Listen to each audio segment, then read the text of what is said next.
We may be seated.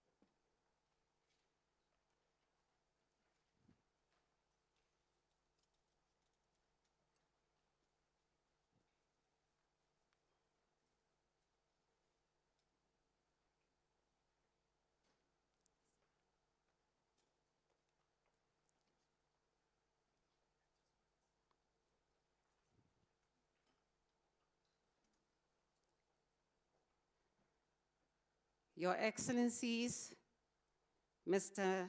Matamela Cyril Ramaphosa, President of the Republic of South Africa, Your Excellency, President of the Republic of Zimbabwe, His Excellency, Dr. Emmerson Dambudzo Mnangagwa, Minister Slamula, Minister Murwira, Ministers present from the Republic of South Africa and the Republic of Zimbabwe, senior government officials, and members of our media.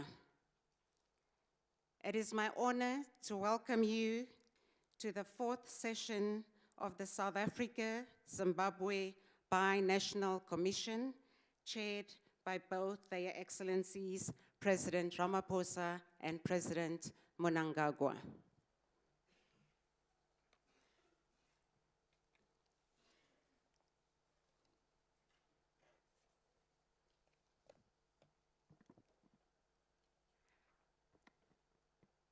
Your Excellencies, we will now commence with this session. It is my honor to request the chair of this fourth session of the Bi-National Commission, His Excellency President Ramaphosa, to address and make welcome and opening remarks at this session. Mr. President.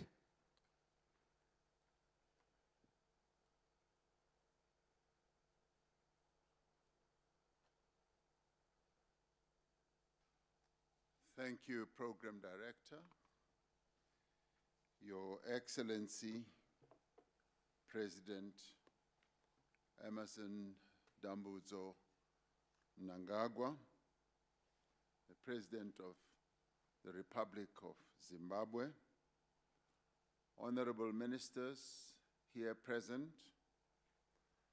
Deputy Ministers from both governments, High Commissioners representing our two respective countries, senior officials, distinguished guests, officials, good morning. My brother, I welcome you and your delegation to the fourth session of our Bi-National Commission. This meeting testifies to the deep and historic relations between the peoples of Zimbabwe and South Africa. We meet, dear elder brother, in the aftermath of the tragedy on Lake Kariba, where the capsizing of a ferry claimed close on to 100 lives. Our heartfelt condolences go to you, the people of Zimbabwe, and to the bereaved families. May we all rise to observe a moment of silence for those who lost their lives in that tragedy.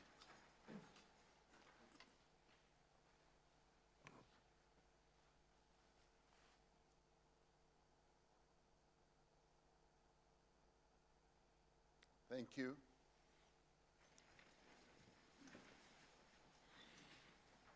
Your Excellency, we are one people. Our spirits are inseparable. Our pasts have been shaped by shared culture, history, traditions, values, and language. Our future will be shared by aspirations. We stood together in the fight against colonialism, white minority rule, and apartheid. As South Africa, we will forever remember that the people of Zimbabwe gave us shelter, protection, support in the darkest times of our struggle. Since then, our countries have held high the values of cooperation and collaboration and partnership. Zimbabwe is one of our largest trading partners. Over the last 4 years, the value of our bilateral trade has almost doubled. However, there is a significant imbalance in trade between our two countries. South African exports are much more to Zimbabwean imports. Through instruments like the Memorandum of Understanding on Economic Cooperation, we need to work together to narrow this deficit. We must use the opportunities presented by the Africa Continental Free Trade Area to increase the volume and balance the composition of trade between our two countries. We must also enable both Zimbabwe and South Africa to expand the production and export of goods that we manufacture from our abundant mineral resources. We therefore look forward to the presentation of the ministerial report to this meeting, which will assess progress as well as to identify opportunities in each area, areas such as mining, energy, agriculture, transport, logistics, and water management. The growth of our economies and the expansion of trade rely on increased investment in infrastructure. We should be working together to build the bridges, the roads, the dams, the airports, the health facilities, and schools that will drive our economies into the future. Institutions like the Development Bank of Southern Africa and the Industrial Development Corporation stand ready to invest in high-impact projects in Zimbabwe. These are projects that cannot fail to create factories, and they cannot fail to ensure that our farms produce the food that goes to market. Projects that connect power stations to businesses and homes are what we need. We need projects that will draw water from our dams and rivers to taps that connect countries to their neighbors. Working together, we must convert our Zimbabwe's mining revenue continues to rise as the country increases investment in technology and upgrades its efficiency. With growing production of gold, platinum, and critical minerals such as lithium, which Zimbabwe has in great abundance, Zimbabwe is fast emerging as a global participant. South Africa is.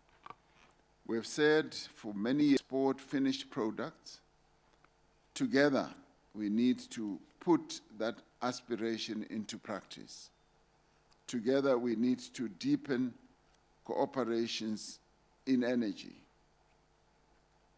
We have seen the value of the Southern African Power Pool. Now, we must embrace its potential to establish Southern Africa as a leader in the generation of clean, affordable, and reliable energy. There is great potential for cooperation on issues of water. The agreement to supply water from Zimbabwe's Beitbridge Water Works to Musina is one example of how we can work together to meet our people's needs and make our countries more resilient in the face of climate change. We must work together to ensure that all our people have enough food. Let us use our vast arable land for intensified production and support our communal and commercial farmers. I was deeply impressed by the 115th Zimbabwe Agricultural Show last year, where I saw some of the capacities, the technologies, the tools, the services that are available to industrialize farming, to make it more productive and resilient and sustainable. This is particularly important as we strive to expand our agricultural base amid accelerating climate change and the El Nino drought that erode our water sources and grazing land. As neighbors that have so much to offer each other, it is critical, Your Excellency, that we continue our cooperation on migration and border management. To ease the movement of people, we must modernize our facilities and systems. You have done extremely well in modernizing your border post in Beitbridge, and we should accompany you in tandem and modernize our side, which, as I looked on your side, it has eased the movement of people, of goods, and has made it a lot easier and time efficient for people and goods to travel through. We must also strengthen our combined efforts to counter trans-border crime. The development we seek depends on the maintenance of peace and stability in our countries, in our region, and on our continent. We remain concerned about the ongoing conflict and instability in the eastern DRC and in the Cabo Delgado province of Mozambique, as well as the situation in Madagascar. We must also be concerned about civil strife and armed conflict beyond our region. The Sudan is of utmost concern given the grave loss of life, displacement, and suffering, and the challenges it poses to the Horn of Africa. We are also worried about the enduring impasse in South Sudan and the continued armed insurrection in the Sahel region. In a geopolitical environment that has become unpredictable and fractured, there is now even a greater need for the peaceful resolution of conflict, mediation, and dialogue. We congratulate Zimbabwe on its election as a non-permanent member on the United Nations Security Council for 2027-2028. We know that Zimbabwe will focus the world's attention on conflicts that are impeding Africa's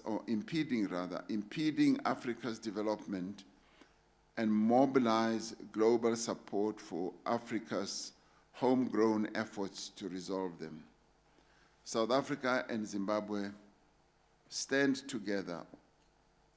We also stand together on the call for the lifting and elimination of all sanctions that have been targeted. The Binational Commission affirms our determination to deepen the bonds between our two peoples,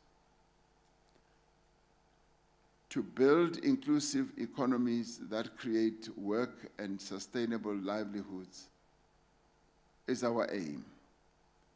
We intend to build societies in which every person may equally enjoy the fruits of freedom. Our people expect that this Binational Commission will deliver to declare that this fourth session of our Binational Commission is open, and that I look forward to having been told that your discussions amongst yourselves as ministers and officials were quite fruitful. We both sat in our tete-a-tete and looked at some of the documents and realized that you had agreed on nearly everything. And we wondered, why did you even want us to be here? So we were almost ready to say, why don't we go home, because they've done all the work. So we congratulate you on doing all the work, and we will take the glory. Thank you so much. Thank you, Mr. President. It is now my honor to request the chair, co-chair of the fourth session of the Binational Commission, His Excellency Dr. Emerson Dambudzo Mnangagwa, for his remarks. Mr. President.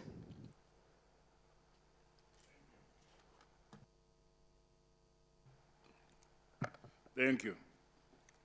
Your Excellency,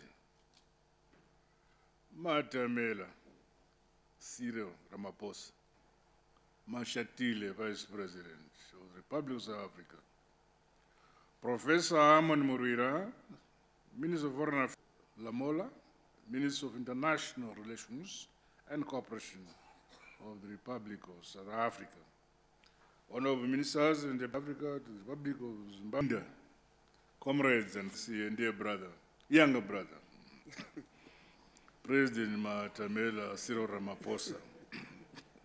According to me and my delegation, since our arrival to your beautiful country, we feel very much at home away from our home.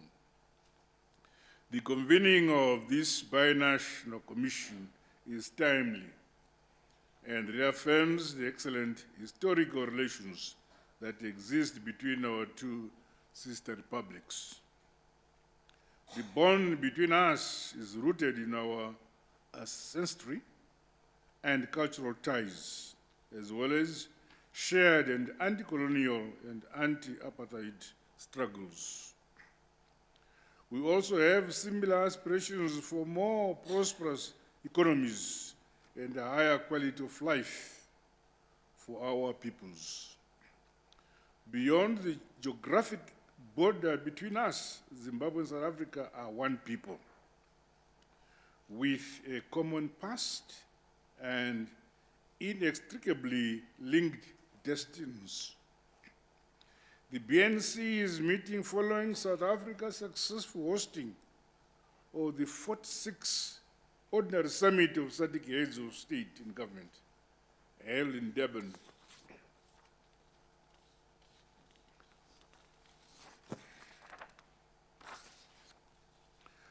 Congratulations once again for your assumption of the chairmanship of this strategic regional organization, my dear brother. The summit's theme on infrastructure development, agriculture, and critical minerals transformation in pursuit of a just world is a vital reference point for our deliberations at this defining BNC. The decisions, interventions, and programs we shall agree on should significantly contribute to the broader regional industrialization agenda and integration efforts. Since the last BNC held in Harare in 2019, many developments have taken place, far-reaching consequences to global health security. While the various and over-reliance on nature, country is a leading source and over-reliance on nature. Country is a leading source market for South African tourism, while South Africa is Zimbabwe's second largest trade partner. Our mutually beneficial and win-win partnerships support each other's iron and steel industries, our agriculture sectors, as well as retail, wholesale, healthcare, and education sectors. Together, we are stronger. When South Africa thrives, Zimbabwe thrives too, and vice versa. In this spirit, the ongoing discussions between our two governments on leveraging high-impact priority projects to advance strategic economic projects are most welcome. This should result in concrete actions to boost cross-border manufacturing value chains, infrastructural development projects, and mineral value addition, among others. To further improve the current upward trajectory of our economic cooperation, increased efficiencies in the movement of goods and the people between our countries remains of critical importance. It is commendable that there is notable progress to operationalize the one-stop border post by the bridge Musina port of entry. The construction of the third Limpopo bridge is long overdue. Let us take bold measures and remove impediments so that this strategic project sees the light of day. Your Excellency and dear younger brother, I wish to reiterate that Zimbabwe is open for business. Numerous ease of doing business reforms continue to be undertaken by my government, including adoption of favorable tax regimes and incentives for investors. We stand ready to remove tariff and non-tariff barriers on a reciprocal basis towards facilitating increased trade and investment between our two countries. I call for stronger business-to-business linkages, which must also be alive to their obligation to ultimately help in creating jobs as well as empowerment opportunities for women, our entrepreneurial youths, and SMEs. The overall improved quality of life and the well-being of our peoples should remain a guiding beacon in the deliberations of key aspects of our BNC.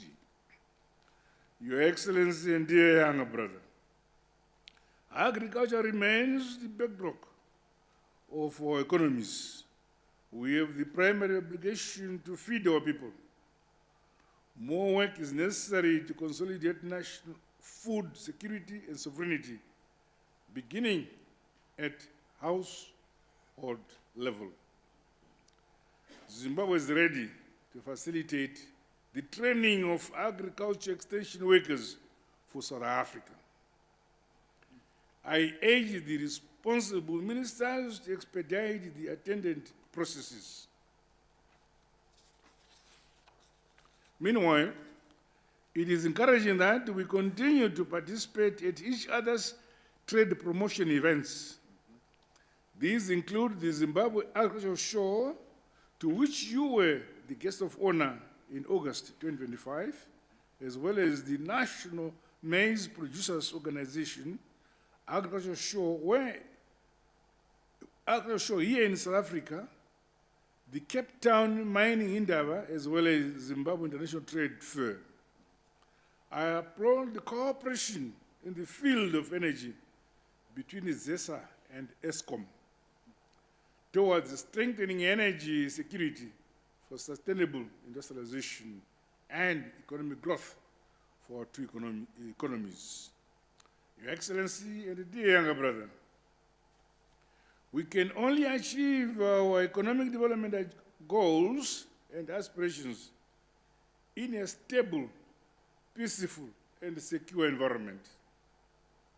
In that regard, I wish to commend our defense and security authorities for their exceptional collaboration to combat transnational crimes, more so in the face of increasingly complex and diverse global security threats. While migration is a complex phenomenon, we believe that continuous diplomatic engagements and dialogue are the best way forward to find lasting solutions for the collective good of our SADC region. In recent months, our two nations have witnessed heightened exchanges in the heritage sector. I'm most grateful to you, Your Excellency, and dear brother, President Ramaphosa, for the timely intervention in the repatriation of the Zimbabwe bird and 8th ancestral human remains, along with the all-time digital photographs. I say thank you to my brother, and thank you to South Africa. Your personal leadership and devotion in handling this delicate and sacred exercise demonstrates Pan-African solidarity and shared commitment to the restitution and rectification of past injustices. In September 2024, Zimbabwe handed over to South Africa 16 remains of South Africa's fallen liberation stalwarts who passed on in Zimbabwe during your country's fight against the brutal apartheid regime. My government is ready to facilitate phase 2 of the exhumation and repatriation program of formerly exiled South Africans who died in Zimbabwe. We are ready to assist my brother. I once again invite South Africa to participate in the Museum of African Liberation, which is being spearheaded by the Institute of African Knowledge in Stock. In our view, South Africa's heroic anti-apartheid struggle for the dignity of our people deserves to be appropriately curated and immortalized at the museum, alongside others of the continent.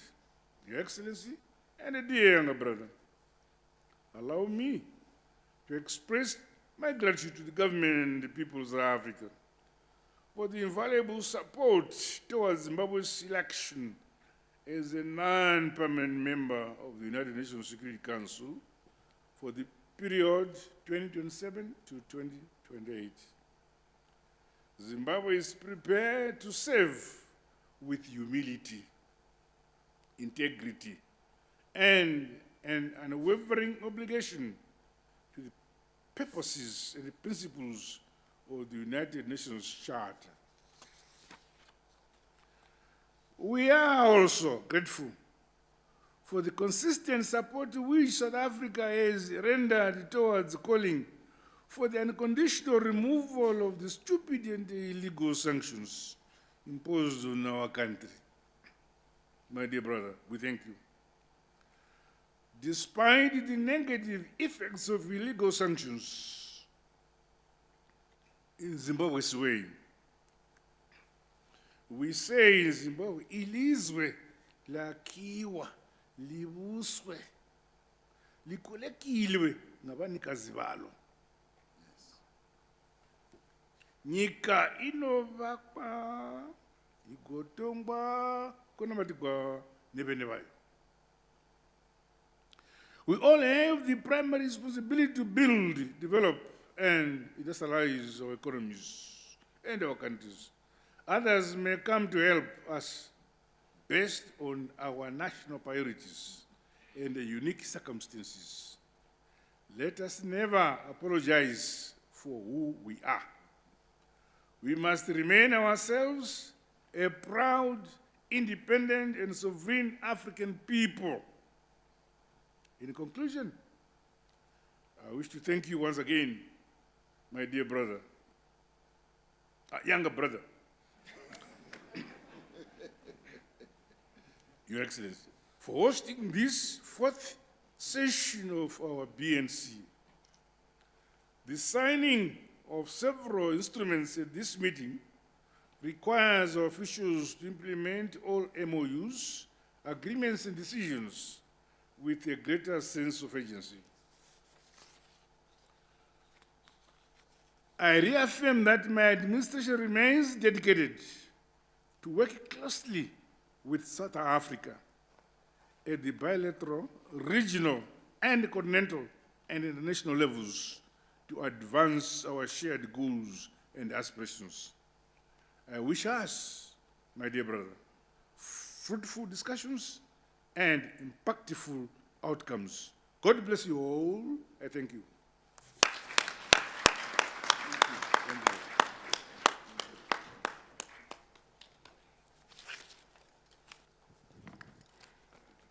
Tatenda, Your Excellency, thank you very much for your remarks.